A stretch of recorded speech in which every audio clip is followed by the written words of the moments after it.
Hi, magandang umaga po sa inyo lahat, mga farm. Ito po ako ngayon sa bagong tanim ko nga siling hatsan po. Tingnan nyo po mga sili ko. Yun o, bagong siling hatsan. So, titigan ko na po ngayon kasi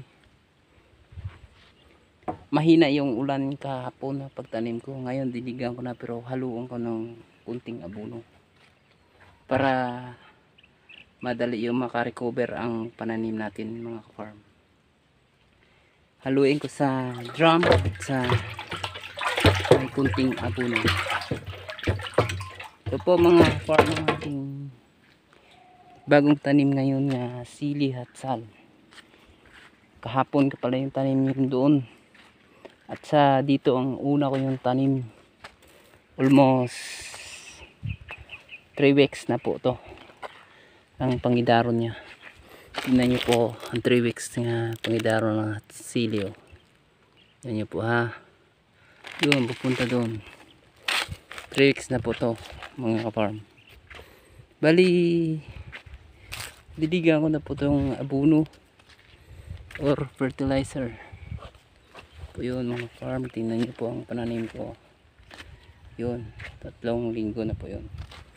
At ito bagong tanim ko pa to, 1 linggo ko pa to tinanim.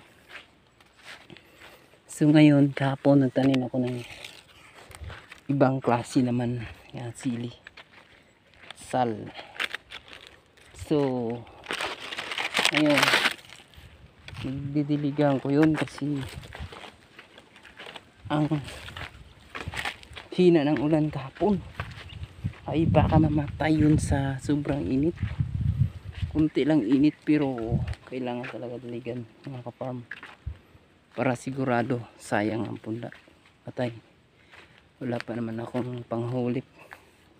Ito yung kunti lang bilin ko na tira ko yung punla nga to, kunti na lang para po to panghulip mga ka-farm. Pag may mamatay mayroon kayong pang panlagay ng mga namatay, pansubli or pansulip po yun. Isang tray na lang. Tatanim ko to mamaya mga farm. Hi, hello mga ka-farm, magandang